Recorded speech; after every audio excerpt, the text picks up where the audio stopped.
Diam saja, bukankah kamu yang menolong desa ini membunuh Sugono dulu? Ucap Cahyo pada seseorang dari Trah Brotowongso itu.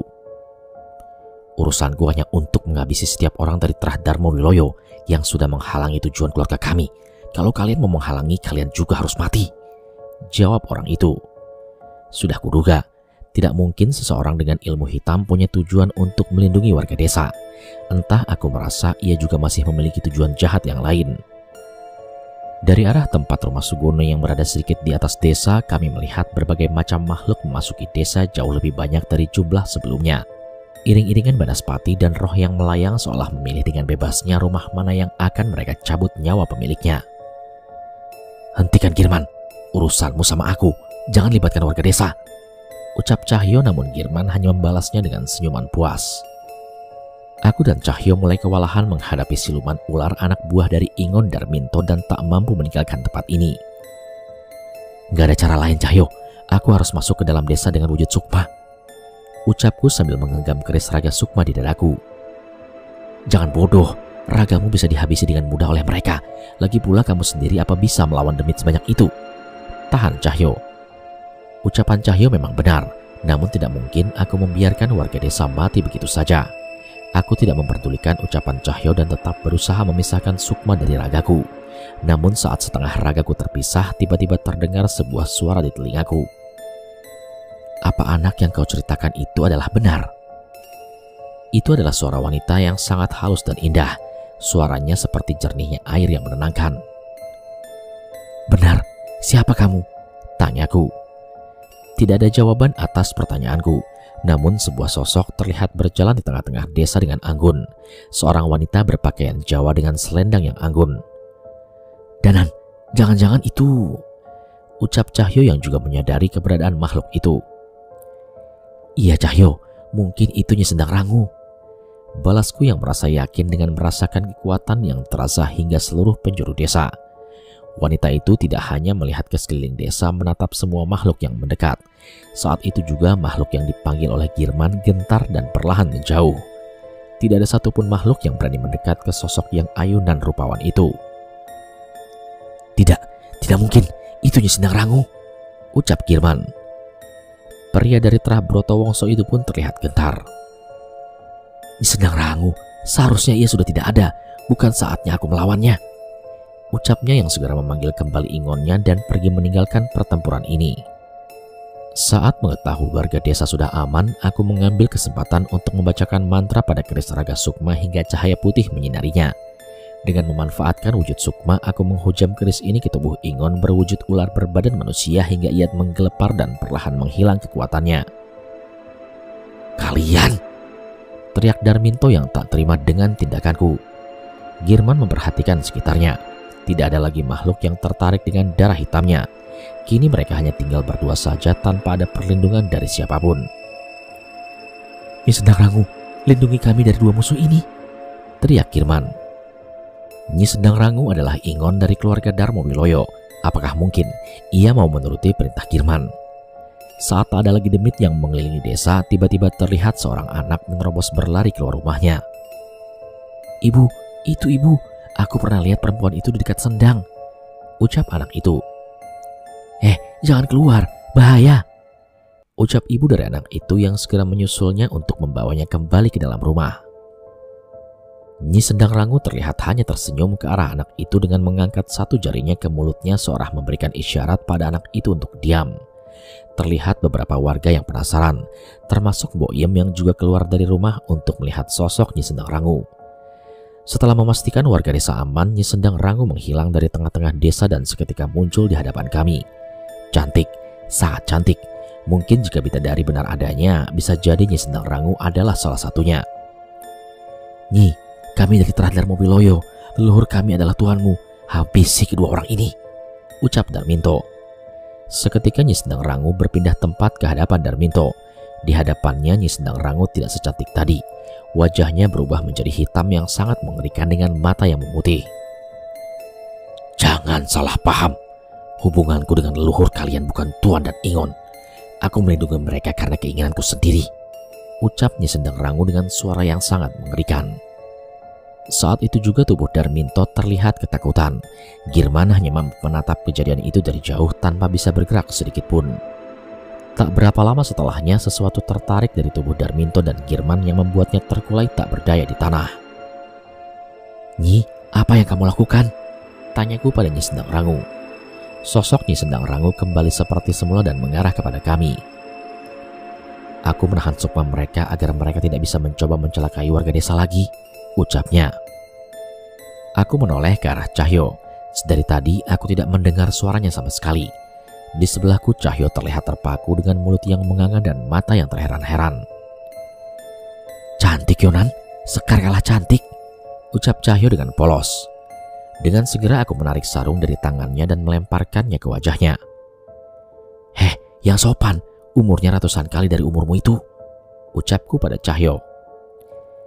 "Maaf Nyi Sendang Rangu, saya Danan, teman saya ini Cahyo.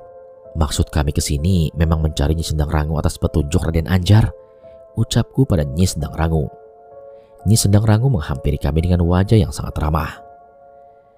"Aku sudah membaca maksud kalian. Saya hanya mau memastikan sekali lagi, apa kalian benar-benar memilih untuk memihak terhadap Wiloyo seperti keluarga kedua orang ini?" tanyanya. Kali ini Cahyo yang maju menghampiri Nyi Sendang Rangu. "Jujur Nyi, kami tidak ingin berpihak kepada siapapun, tapi ada seorang anak. Tidak. Sekarang ada dua anak yang bernama Mustika dari anak Nyai Kanjeng dan Ajeng dari anak Raden Anjar yang menginginkan orang tuanya bisa hidup menemani mereka," ucap Cahyo. "Walaupun orang tua mereka sudah membunuh banyak orang tanpa belas kasihan," sahut Nyi Sendang Rangu. "Mereka akan mendapat balasannya Nyi. Namun balas dendam dari musuh-musuhnya juga mengorbankan banyak nyawa yang tidak berdosa.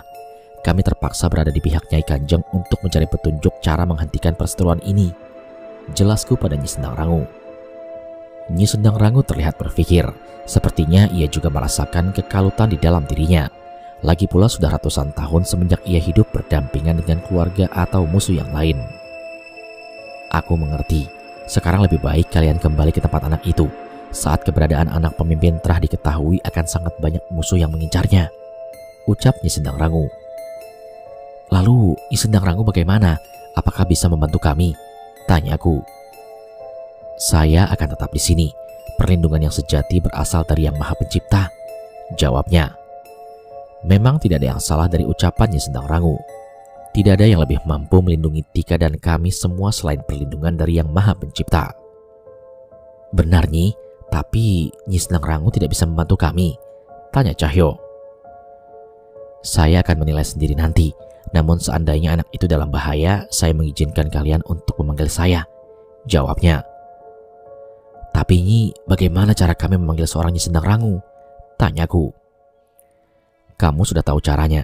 Bacakan mantra yang diwariskan leluhurmu dengan perantara keris raga sukma di genggamanmu," ucap Nyi Sendang Rangu.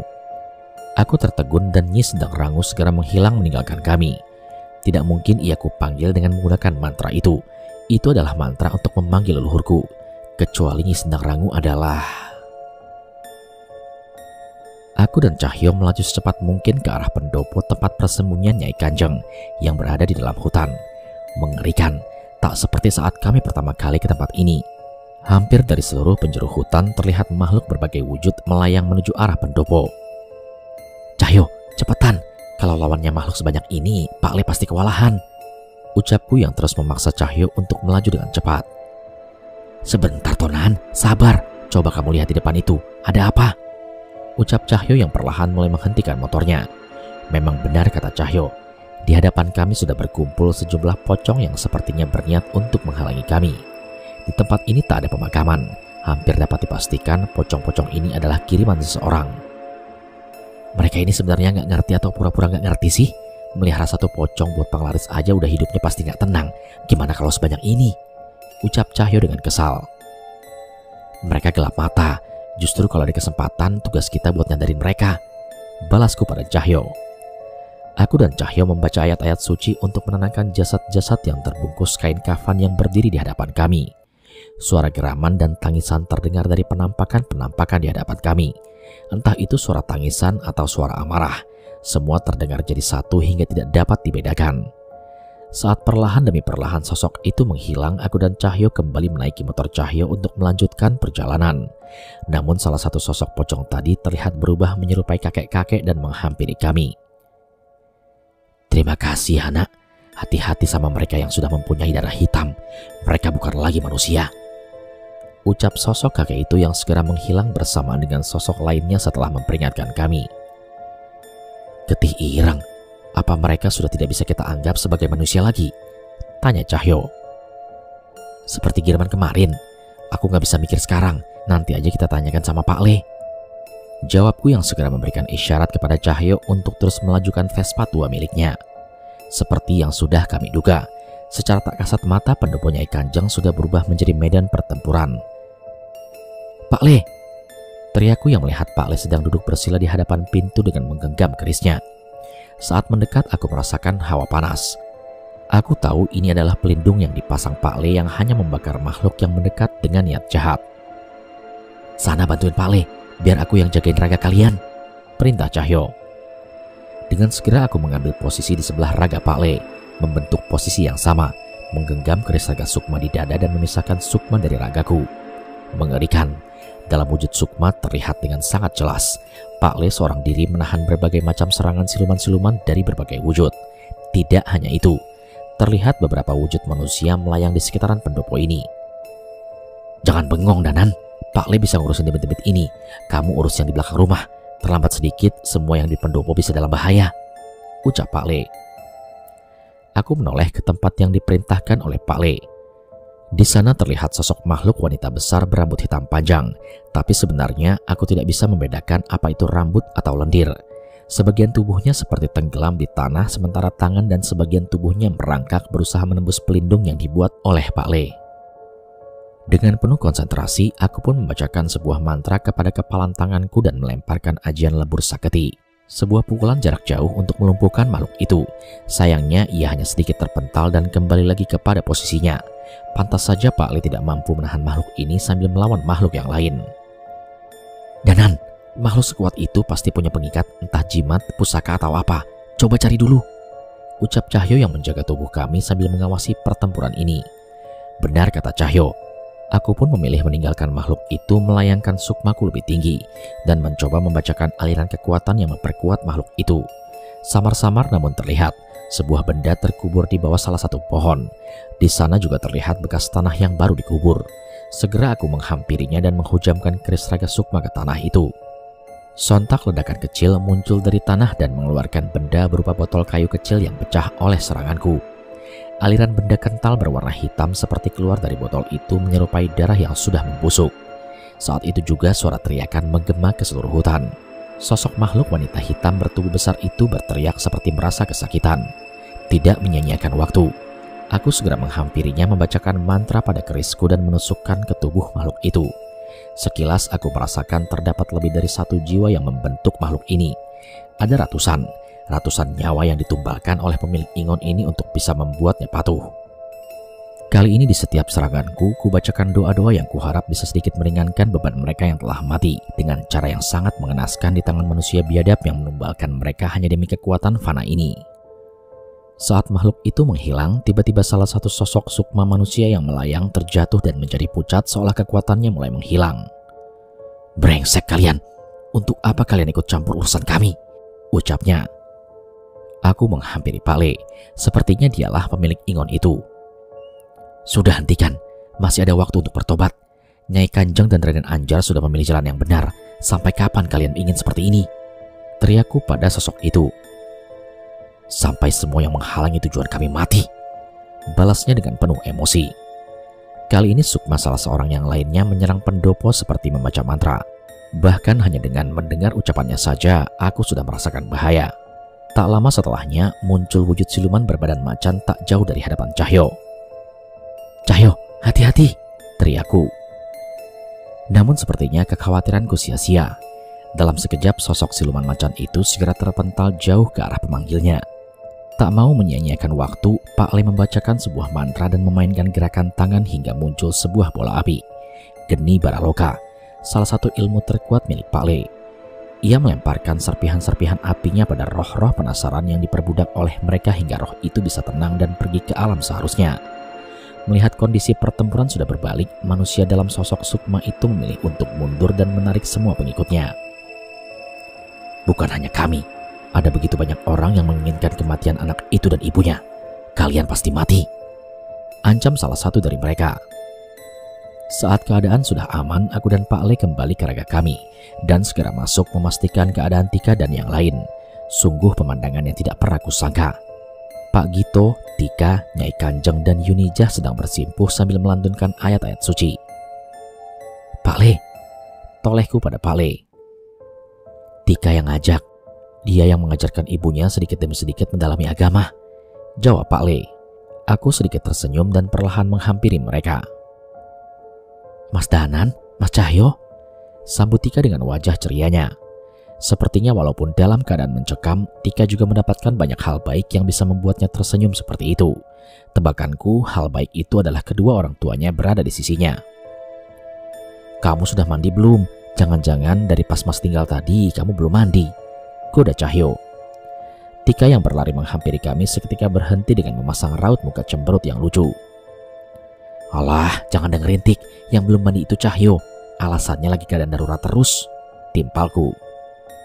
Cahyo membalasnya dengan nyengir sambil sesekali mencium bau tubuhnya. Belum lama kami memasuki pendopo, tiba-tiba terdengar suara menggelegar seperti suara benda yang terjatuh. Sepertinya itu sebuah serangan yang terhalang oleh pelindung milik Pak Le. Kita harus segera meninggalkan tempat ini. Sepertinya akan semakin banyak serangan, ucapku. Iya, Pak Le setuju. Tapi kemana? Apa Nyai Kanjeng ada tempat yang lebih aman? Tanya Pak Le ke Nyai Kanjeng, namun ia hanya menggeleng. Selama ini tidak ada yang bisa menyerang keluarga Darmo Wiloyo sampai seperti ini.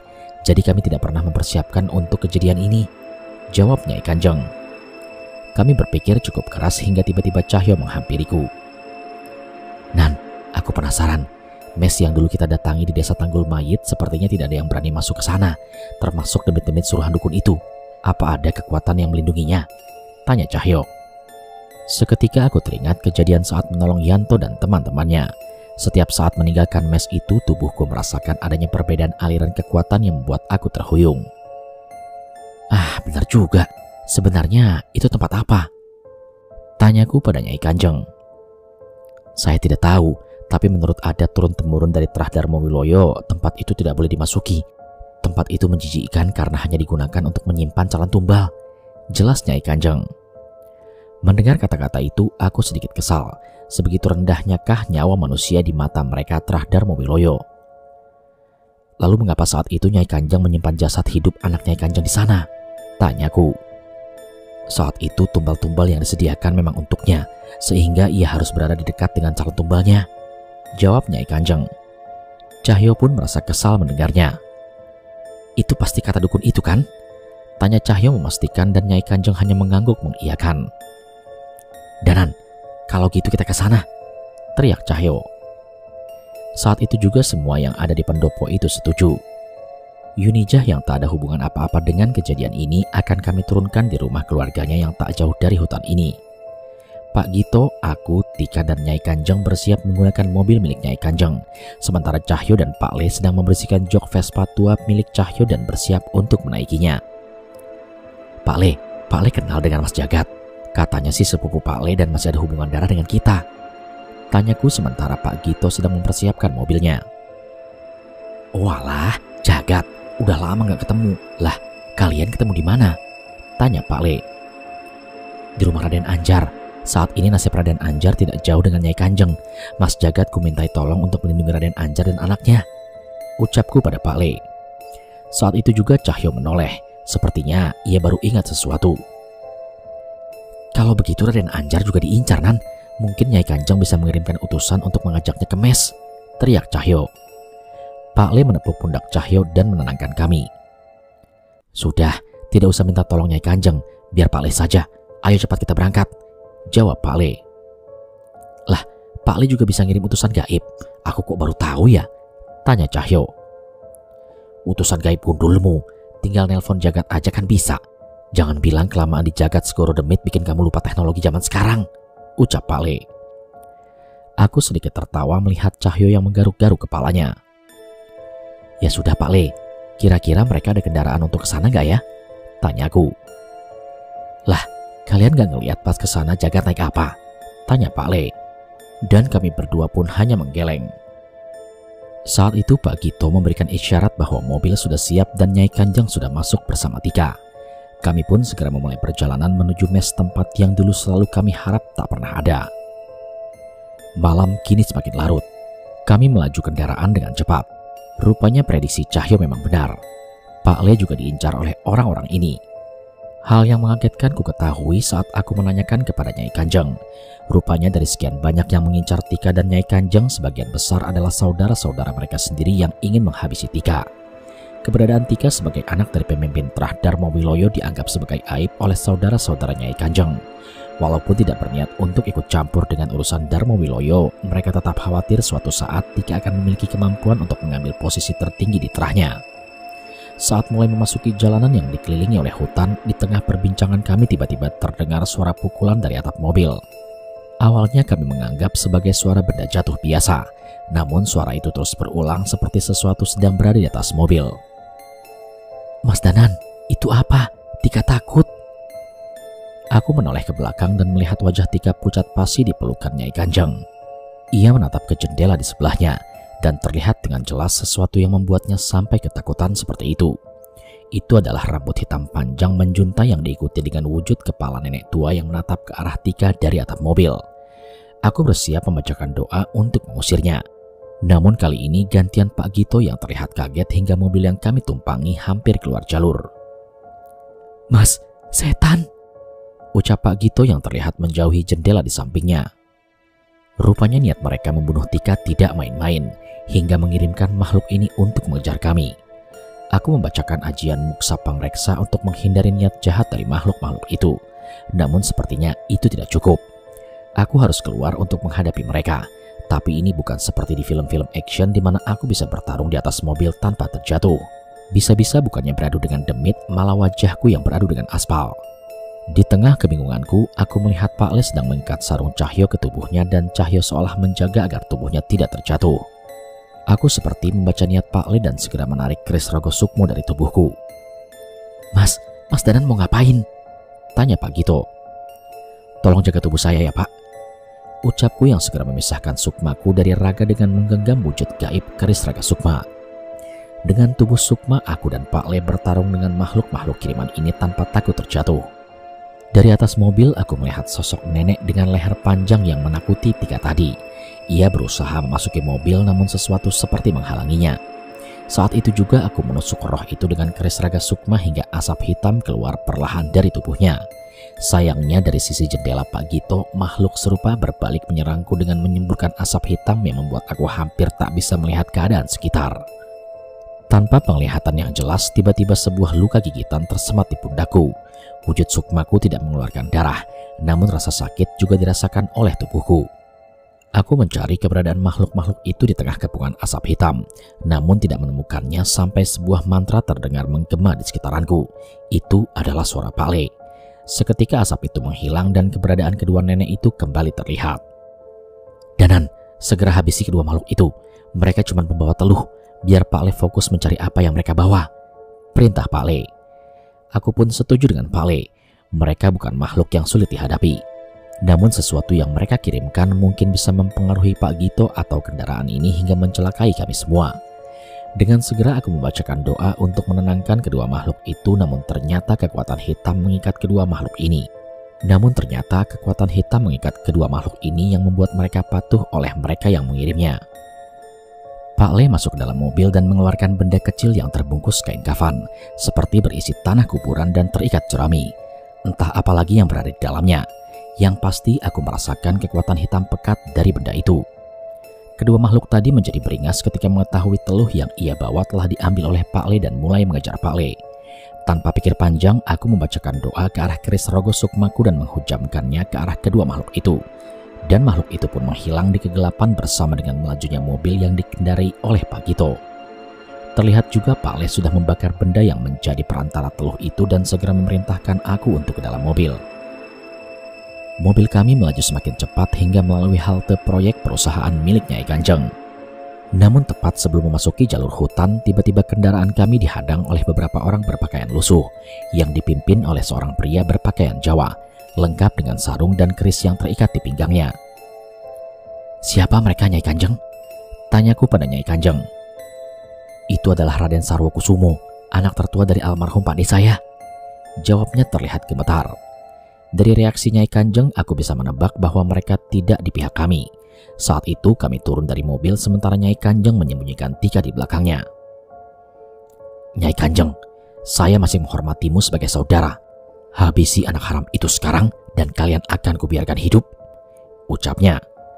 Jelas orang ini bukan orang biasa. Nyai Kanjeng yang pernah mengaku posisi pemimpin teras saja sampai gemetar melihat orang ini. "Bagaimana kalau dibalik? Kau bunuh saja saya dan biarkan Tika hidup dengan tenang dengan ayahnya," ucap Nyai Kanjeng yang dibalas dengan genggaman erat Tika di bajunya. "Jangan bodoh, kamu pun sudah tahu. Darah Darmo Wiloyo yang sudah mengalir di tubuh bocah itu tidak akan menghilang sampai ia mati. Aku hanya menanyakan satu kali, nyawamu dipertaruhkan di sini." Aku berdiri di hadapan Nyai Kanjeng sementara Cahyo dan Pak Le yang baru saja sampai segera memarkirkan motornya dan menyusulku di sampingku. Kami berharap keberadaan kami bisa memberikan keberanian untuk Nyai Kanjeng dan Pak Gito yang berniat melindungi Tika. "Tidak usah kujawab, kalian sudah tahu jawabannya," ucap Nyai Kanjeng. Saat itu juga wajah Raden Sarwokusumo menjadi murka. Ia mulai memerintahkan orang-orang suruhannya untuk menyerang kami. "Pak Le, gimana ini? Lawan kita orang, bukan demit," tanyaku. "Tenang, mereka urusan si Panjul. Kita siap-siap urusin abdi dalam itu," ucap Pak Le. "Abdi dalam? Keraton mana yang pakai ilmu hitam begini, Pak Le?" tanyaku. "Mainmu kurang jauh, Nan. Banyak kerajaan gaib yang mencari pengabdi seperti mereka ini," jawab Pak Le. Sekilas aku teringat kisah masa kecilku dulu mengenai keraton Segoro Kidul. Mungkin keraton seperti itu yang dimaksud oleh Pak Le. Cahyo pun mulai sibuk menghalau anak buah Raden Sarwokusumo dengan kemampuan dari Wanasura. Sepertinya orang-orang ini juga dibekali jimat yang membuat mereka memiliki kemampuan untuk merepotkan Cahyo. Raden Sarwokusumo hanya berjalan perlahan mendekat ke arah kami. Secara spontan kami menahannya untuk mendekat.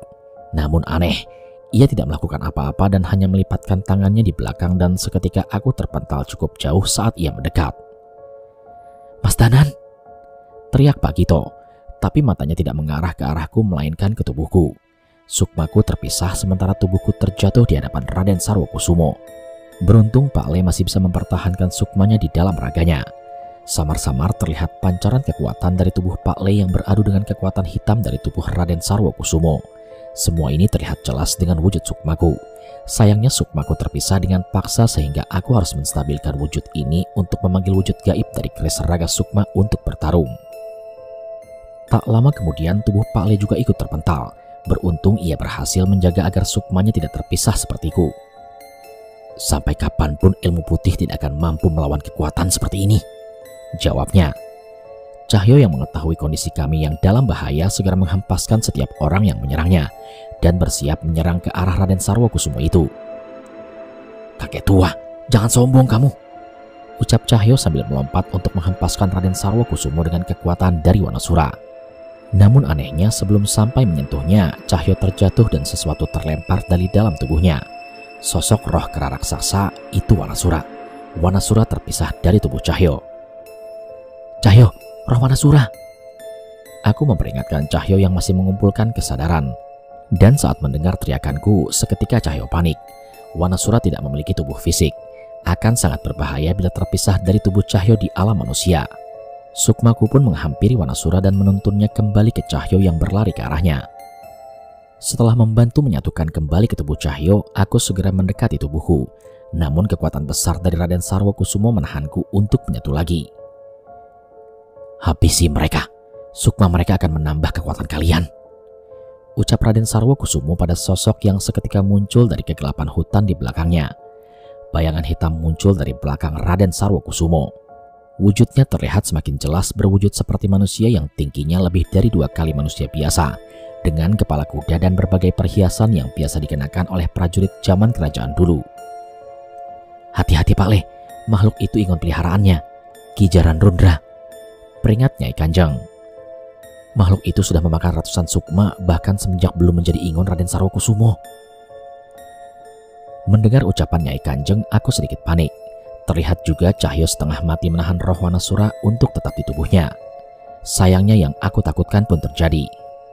Sukmaku yang paling lemah menjadi incaran Kijaran Rundra yang segera menerjang ke arahku. Kemudian makhluk itu menggenggam senjata berupa cambuk layaknya pemain jatilan yang menunjukkan aksinya. Beruntung aku berhasil menarik keris raga sukma dan menahan serangan cambuknya. Namun tubuhnya yang besar membuat aku sulit menghindarinya. Perlahan aku merasa sosok sukmaku mulai melemah dan segera sadar bahwa ini adalah pengaruh dari pusaka berwujud kuningan dengan batu merah darah yang dikalungkan di leher ingon ini. Cahyo yang menyadari keadaan ini mencoba menolongku. Namun Raden Sarwokusumo menatapnya dan mementalkan lagi roh Wanasura. Cahyo setengah mati mempertahankan temannya itu. Pak Le pun mencoba menyerang pria yang ada di hadapannya itu untuk melindungi Cahyo. Namun naas, kali ini tubuhnya tak mampu bertahan hingga sukmanya juga ikut terlepas. Kijaran Rundra juga menyadari kemunculan sukma Pak Le dan bersiap untuk menghabisinya juga. Entah tak ada lagi yang bisa aku lakukan. Kuku-kuku hitam tajam Kijaran Rundra terlihat mendekat ke arah sukmaku yang hampir tak mampu bergerak seperti bersiap mengoyak dan memakanku. Namun tepat sebelum kuku itu menyentuhku, aku melihat sebuah keris melayang melewatiku dan menancap tepat di pusaka Kijaran Rundra. Aku ingat betul keris itu. Itu adalah pusaka Dharma Wijaya yang diserahkan Raden Anjar kepada Dirga. Aku pun menoleh ke arah belakang. Sebuah mobil pick-up datang menghampiri kami dan mengarah ke arah Raden Sarwokusumo hingga ia mundur dari posisinya. Tidak menyia-nyiakan kesempatan, aku dan Pak Le segera kembali ke raga kami dan memastikan Wanasura sudah kembali menyatu dengan Cahyo. "Bimo, Danan, semuanya naik!" teriak Mas Jagat yang berada di posisi sopir bersama Raden Anjar dan Ajeng yang di sebelahnya, sementara Dirga di bak belakang yang segera menarik kembali keris pusakanya kembali ke tangannya. Benar-benar gila, apa ini kemampuan keris itu? Ia bisa diterbangkan dan kembali kapanpun sesuai perintah pemiliknya. Kami semua menaiki mobil pick-up yang dibawa Mas Jagat dan memastikan tak ada yang tertinggal. Raden Sarwokusumo yang mengetahui rencana kami pun bersiap berlari mendekat. Namun sebuah kekuatan muncul dari tatapan Raden Anjar di dalam mobil yang membuat Raden Sarwokusumo tak mampu menggunakan kekuatannya selama beberapa saat. Kami pun berhasil melarikan diri ke dalam jalur hutan. Namun Raden Sarwokusumo memerintahkan suruhan gaibnya untuk terus mengejar kami, sementara ia bersiap menuju kendaraannya untuk mengejar kami ke dalam hutan. Saat itu kami mengatur posisi di mana Nyai Kanjeng, Tika dan Pak Gito berada di pojok, sementara aku, Cahyo, Dirga dan Pak Le mengelilinginya untuk menghalau serangan dari berbagai arah. "Awas Mas!" teriak Dirga sembari melemparkan kerisnya ke arah sosok bola api yang melayang ke arah Tika. Sayangnya kerisnya meleset. Sepertinya Dirga masih belajar untuk mengendalikan kekuatannya. Setidaknya serangannya memberikan kesempatan Pak Le untuk membaca amalan api dan mengadunya dengan Banaspati itu. "Gila, untuk anak kecil saja mereka sampai mengirim Banaspati," ucap Pak Le. Sayangnya tidak cukup sampai di situ. Beberapa bola api mendekati kami lagi dari belakang. "Nyai Kanjeng, Raden Sarwokusumo itu bisa mengirim berapa Banaspati sih?" tanya Cahyo dengan kesal. Dan Nyai Kanjeng pun menggeleng. "Banaspati itu bukan kiriman Raden Sarwokusumo," ucap Nyai Kanjeng. Aku heran dan segera menoleh ke arah Nyai Kanjeng. Namun Mas Jagat sedikit mengeluarkan kepalanya dari jendela dan berteriak ke arahku. "Memangnya kalian saja yang bawa musuh, kami juga bawa," ucapnya dengan nada seolah ini adalah hal yang biasa. "Banaspati itu perbuatan Trahbroto Wongso yang menyerang kami di rumah Raden Anjar, Mas," jelas Dirga. Selain itu masih juga ada yang lain, nanti juga tahu." Jauh masuk ke arah desa, tiba-tiba tepat saat melewati persimpangan lahan perusahaan, kami dihadang oleh beberapa orang berpakaian serba hitam, layaknya dukun kawakan bersama orang suruhan dan sepeda motor yang terparkir. "Berhenti!" teriak mereka dengan berdiri di satu-satunya jalur yang bisa dilalui oleh mobil. "Gila, bahkan mereka sudah bersiap untuk menghadang kami di dalam hutan," ucapku dalam hati. Cahyo pun menggedor atap mobil sambil memberikan isyarat kepada Mas Jagat. "Gas aja Mas, biar saya yang urus." Dengan kekuatan Wanasura di kakinya, Cahyo melompat tepat di hadapan mobil dan menyingkirkan dukun-dukun itu dengan hempasan sarung yang diayunkan dengan tenaga Wanasura. Setelahnya ia berlari dengan kecepatan yang mampu menyaingi mobil ini dan kembali ke bak belakang. Aku memberikan isyarat berupa tanda jempol untuk memberitahukannya bahwa aksinya sangat keren. Sayangnya tak jauh setelahnya sudah ada lagi yang bersiap menghadang kami di depan. Orang-orang dengan pakaian yang sama namun sudah bersiap dengan berbagai jenis lembut yang sudah melompat di atas pohon. Sementara di belakang, orang-orang tadi sudah mengejar kami dengan motor yang terparkir tadi. "Kita harus kemana, Nan?" teriak Mas Jagat. Aku mencoba berpikir untuk mencari cara kabur, namun tak ada jalan lain. "Kita hadapin aja gimana?" ucap Cahyo. "Terlalu banyak, belum lagi di belakangnya ada Raden Sarwokusumo," ucap Pak Le. Aku pun melihat ke sekitarku dan tiba-tiba teringat sebuah hutan tempat aku dan Cahyo bertemu dengan seorang nenek. "Cahyo, hutan itu!" teriakku mencoba memberikan isyarat kepada Cahyo. "Mas Jagat, belok, parkir di mana aja terserah, kita masuk ke hutan itu," teriak Cahyo yang mengerti maksudku. "Tapi itu tempat apa?" "Udahlah Mas, ikutin aja, mungkin di sana ada kesempatan untuk kita selamat," jawabku. Sesuai perintah Cahyo, Mas Jagat pun meninggalkan mobilnya di antara sela-sela pepohonan dan kami berlari menuju sebuah hutan di mana terdapat bangunan kayu tua misterius. "Lari, tapi jangan terlalu dekat dengan bangunan itu," perintahku pada yang lain. Cahyo berlari sambil menatap ke sekitar mencari keberadaan nenek yang dulu sempat bertemu dengan kami. Dan beruntung, seperti sudah mengetahui kedatangan kami, nenek itu menanti kami di salah satu persimpangan pohon yang penuh dengan semak. "Kesini," ucapnya sambil membawa kami ke salah satu tempat yang dipenuhi semak yang tinggi. Kami pun mengikutinya yang masih berjalan dengan terpincang-pincang hingga sampailah ke sebuah gubuk yang dibuat dengan sisa-sisa kayu bangunan perusahaan yang dulu pernah ada di tempat ini. "Mbah, maaf Mbah, kami kesini lagi," ucapku pada nenek itu. "Sudah, tidak apa-apa, yang penting kalian selamat," ucapnya sambil menatap orang-orang yang bersama denganku. "Mereka ini?" tanyanya dengan bingung. "Saya Bimo, Pak Le mereka, ini Jagat dan Dirga. Kebetulan kami berusaha melindungi orang-orang ini, Mbah," ucap Pak Le dengan sopan. Nenek itu mengangguk dengan gemetar. Sepertinya tenaganya sudah semakin termakan usia. Ia melihat ke arah Nyai Kanjeng dan Raden Anjar lalu masuk sebentar ke arah gubuknya dan keluar dengan membawa sebuah perhiasan. "Ini punyamu kan? Kamu meninggalkannya di mulut hutan ini," ucapnya pada Nyai Kanjeng. "Benar, Bah," ucap Nyai Kanjeng dengan wajah yang sedikit tertunduk. "Berarti kamu dan Astri dan kamu Anjar," ucap nenek itu. Nyai Kanjeng dan Raden Anjar sontak mendekat ke nenek itu. Aku pun mengambil kesimpulan bahwa nama asli Nyai Kanjeng adalah Dan Astri. "Maafkan Mbah ya, Nduk. Mbah nggak bisa nyelamatin suami dan anakmu," ucap nenek itu dengan tatapan sedih. "Enggak, Mbah. Dulu saya sempat gelap mata, tapi sekarang saya sudah ikhlas," ucap Nyai Kanjeng.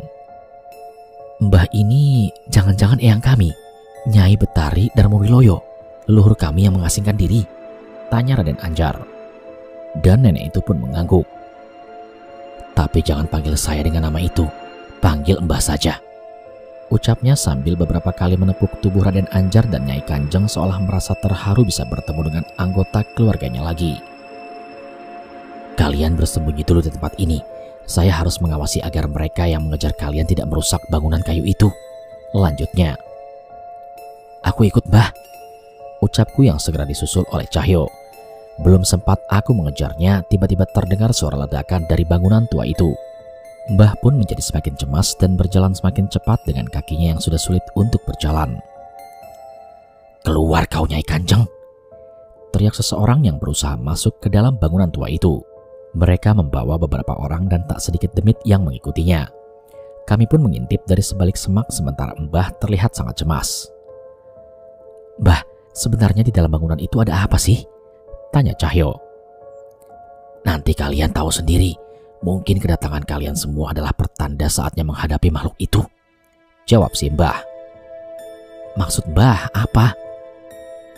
"Lebih dari 100 tahun saya menjaga tempat ini agar tak ada yang mendekat ke bangunan tua itu. Namun umur saya tak akan lama lagi. Harus ada yang menghentikan makhluk di bangunan itu," jelas si Mbah. Kami memperhatikan lebih jelas ke arah bangunan itu. Sepertinya Mbah juga sudah memasang pelindung untuk menyamarkan tempat keberadaan kami. Perlahan samar-samar aku mendengar suara alunan musik Jawa pengiring tarian. Entah dari mana asal suara itu. Tak ada satupun alat musik di tempat ini. Tak berapa lama setelahnya seseorang mencoba melarikan diri dari bangunan itu dengan sebagian tubuhnya yang sudah menghitam. Pria itu berlari sambil berteriak minta tolong ke arah sebuah mobil yang kuduga ditumpangi oleh Raden Sarwokusumo dan segera turun menghampiri anak buahnya itu. Tak lama setelahnya, jantungku berdetak dengan tidak teratur, seolah ada bahaya besar yang akan muncul. Wajah Cahyo pun berubah seperti sudah merasakan akan hal ini. Dari dalam bangunan melesat sebuah boneka kayu besar seukuran manusia. Benda itu melayang ke arah orang-orang berbaju dukun yang menyerbu ke arah hutan ini. Berbagai macam mantra terdengar dari mulut mereka ke arah boneka itu, namun tak satupun serangan mereka yang berhasil. Sebaliknya, perasaan dendam yang telah terkubur ratusan tahun terasa di sekitaran boneka itu hingga kekuatan hitam pekat menyelimuti boneka itu. Makhluk itu berwujud sebuah boneka kayu berkepala batok kelapa yang mengenakan pakaian penari lusuh yang sudah berumur. Riasan di wajahnya seolah terbuat dari darah seseorang. Boneka Nini Towo, selama ini boneka itu tersegel di bangunan itu? Tanyaku. Mbah pun mengangguk. Belum sempat bertanya lebih jauh, tiba-tiba terdengar suara teriakan yang menggila dari teras bangunan itu. Aku menoleh dan melihat pemandangan yang sangat mengerikan. Sebagian dari dukun-dukun itu mati dengan tubuh yang menghitam, sementara boneka itu melayang dan menancapkan kayu pada bagian tajam dari bawah tubuhnya ke siapapun yang masih hidup hingga darahnya bermuncratan di tempat itu. Tidak hanya itu, Banaspati, Pocong, dan Demit Alas yang menjadi pengikut boneka itu dengan tanpa perlawanan seolah siap mengikuti perintah boneka itu. Melihat kejadian itu, Raden Sarwokusumo memerintahkan sisa orang suruhannya untuk pergi dan segera masuk ke dalam mobil untuk meninggalkan tempat ini. Pergi, kita harus pergi sekarang. Setelah ini pasti makhluk itu mengincar kita, ucap Simbah. Kami berjalan terburu-buru menuju tempat Pak Le dan yang lain. Terlihat di sana Pak Le dan Mas Jagat sedang berbincang setelah cukup lama tidak bertemu. Simbah masuk kembali ke dalam gubuknya dan membawa beberapa boneka jerami dan melemparkannya ke beberapa sudut hutan, dan sisanya tertumpuk di sekitar kami. Entah mengapa aku tidak memiliki keinginan untuk bertanya benda apa itu. Pak Le, kita pasang pelindung. Makhluk mengerikan di bangunan tua itu hampir saja bangkit, ucapku pada Pak Le. Pak Le tidak banyak bertanya dan segera membacakan doa pelindung dengan bantuan Mas Jagat. Dirga yang sudah berkenalan dengan Tika berusaha menenangkannya. Sementara aku dan Cahyo bersiap di garis depan menyambut kedatangan makhluk itu. Namun semuanya hening. Hampir tak ada suara selama beberapa saat setelah kami bersiap-siap. Entah kapan makhluk itu akan sampai ke tempat ini. Seketika tanpa ada aba-aba, tiba-tiba pelindung Pak Le terpecah oleh sebuah gelombang hitam yang melintasi kami. Kekuatannya begitu besar hingga membuat pohon di sekitar kami terlihat mengering. Apa itu tadi? Tanya Pak Le. Pak Le, fokus. Bangun pelindung lagi. Seandainya tidak ada pelindung tadi, pasti tubuh kita juga sudah membusuk oleh kutukan makhluk itu, teriakku pada Pak Le. Pak Le kemudian mengerti dan membangun lagi pelindungnya. Sesekali suara tokek memecah keheningan malam, namun suaranya meredup seolah takut akan sesuatu. Tiba-tiba semuanya menjadi gelap. Cahaya dari gubuk Mbah perlahan meredup. Sayup-sayup terdengar suara musik Jawa pengiring tarian dengan nada yang sangat mengerikan diikuti oleh suara semak-semak yang tersibak. Dari tengah kegelapan hutan itu, akhirnya boneka Nini Towo itu menunjukkan wujudnya di hadapan kami dengan wajah yang sangat mengerikan dan aura penuh dendam. Mati. Suara seorang perempuan terdengar berbisik oleh kami. Nini Towo, makhluk apa yang ada di dalamnya hingga ia bisa sejahat ini? Tanya Mas Jagat. Gak ada yang tahu, Mas. Yang pasti kutukannya bisa membuat tubuh manusia membusuk seketika, teriak Cahyo. Nyai Kanjeng kemudian berdiri dan melihat dengan jelas ke arah makhluk itu. Jadi makhluk ini yang telah membunuh anak dan suami saya, ucapnya dengan suara gemetar. Raden Anjar berusaha berdiri dan menenangkan Nyai Kanjeng. Wis, ada yang lebih penting sekarang, ucapnya. Boneka itu terlihat melayang-layang dan menari-nari di hadapan kami. Tanpa sadar sekali lagi gelombang hitam menghempaskan pelindung Pak Le. Saat itu juga Mbah berjalan ke arah boneka itu dan mengikatkan sebuah tali yang terbuat dari kafan ke tubuh boneka itu. Namun sayangnya boneka itu mengamuk dan melayang sampai akhirnya menusukkan bagian runcingnya ke tubuh Simbah. Kemudian perlahan luka itu menjadi menghitam sama seperti bagian tubuh yang telah membusuk. Mbah, teriakku dengan khawatir. Namun tak lama setelahnya, luka Simbah menutup kembali, dan salah satu boneka jerami yang tertumpuk berubah menghitam seperti menggantikan lukanya. "Sudah Mbah, jangan nekat," teriakku namun sepertinya tidak didengarkan. "Cahyo, jemput Mbah itu. Jagat, coba buat pelindung bersama Cahyo. Beri saya waktu untuk memanggil Geni Baraloka," perintah Pak Le. Kali ini wajah Pak Le terlihat sangat serius. Ia berkali-kali memutarkan tangannya dengan membaca mantra sambil menggenggam keris sukma geninya.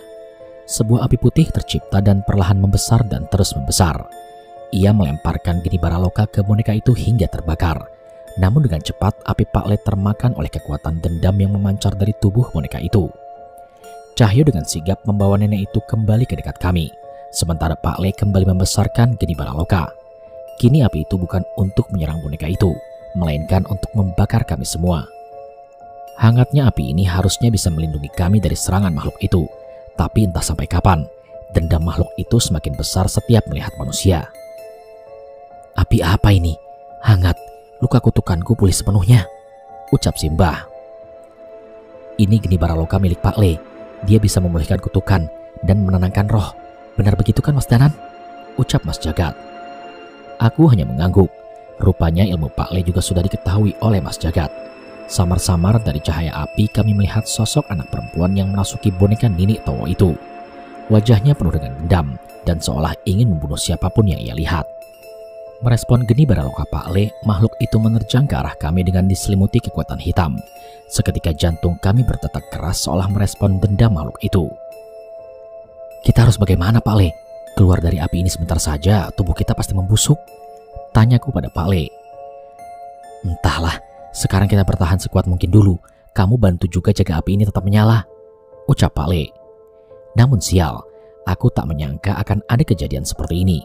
Menghadapi boneka itu dengan kutukan yang bahkan bisa menghabisi kami dalam hitungan detik. Mbah pun berusaha keluar dari api ini. Sepertinya ia berusaha untuk menyegelnya lagi namun Cahyo menahannya. Ia melihat boneka jerami Simbah menghitam dengan sendirinya tanpa menunggu serangan mengenai Simbah. "Nama kamu siapa?" Tiba-tiba terdengar suara Tika yang melangkah ke arah ujung api ini. Ia menatap sosok wanita yang merasuki boneka itu. "Tika, kembali!" perintahku namun ia tidak menghiraukan. "Perempuan itu nangis," ucap Ajeng yang menyusul Tika sambil menoleh ke arah kami. Melihat kedua anak perempuan itu, sosok perempuan yang merasuki boneka itu mendadak berubah. Ia mengangkat wajahnya dan menatap Tika dan Ajeng. "Sudah Yati, saatnya kamu tenang," ucap Mbah yang kembali mencoba mendekatinya. "Nama kamu Yati?" tanya Tika yang nekat mendekat. "Tika, jangan!" Nyai Kanjeng terlihat khawatir dan mengejarnya, namun Pak Gito menahannya. Dan yang kami takutkan pun terjadi. Boneka itu melesat dengan cepat ke arah Tika, menatapnya dengan penuh amarah. Ia tidak memperdulikan niat baik Tika dan sebaliknya ia bersiap untuk menyerang. Tidak ada pilihan lain. Kita harus coba ini. Cahyo, jaga mereka," perintahku. Aku segera mengambil posisi menjauh dari yang lain dengan menggenggam keris raga sukma di hadapanku. Aku mengingat wujud Nyi Sendang Rangu yang aku temui sebelumnya. Entah apakah berhasil, namun hanya ini cara yang aku bisa pikirkan. Sebuah mantra leluhur kubacakan dengan keris raga sukma di genggamanku. "Jagat lelembut boton dewe wujud, kulo nimbali, surga loka surga hayangan." "Danan, siapa yang kamu panggil?"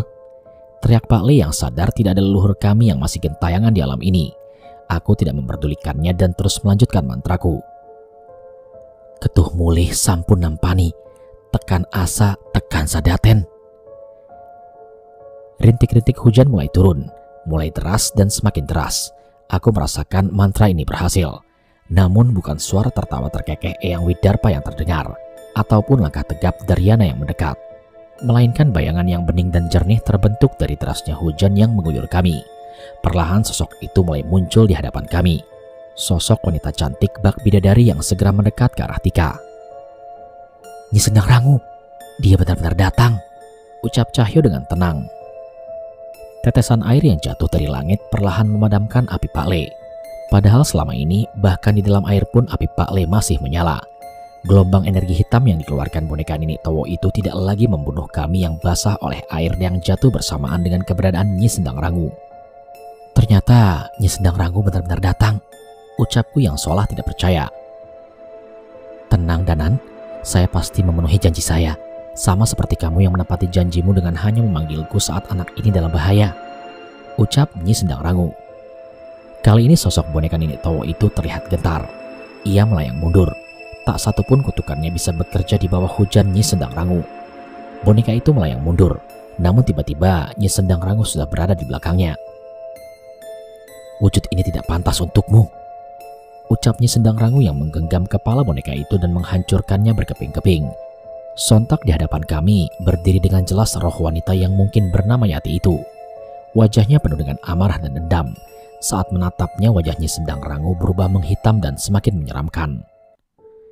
Sepertinya wujud Nyi Sendang Rangu mengikuti wujud hati makhluk yang berhadapan dengan dia, ucap Cahyo. Pantas saja kemarin menghadapi Darminto, ia berubah menjadi menyeramkan, balasku pada Cahyo. Pergi, jangan ikut campur urusanku, ucap roh wanita yang bernama Yati itu. Kalian sudah menghabisi orang-orang yang aku sayangi. Semuanya harus merasakan yang aku rasakan. Nyi Sendang Rangu terlihat marah dengan reaksi roh Yati itu. Sepertinya ia bersiap untuk menghancurkan roh penuh dendam itu dengan kekuatannya. Yati ngomong begitu sambil nangis, ucap Tika tiba-tiba.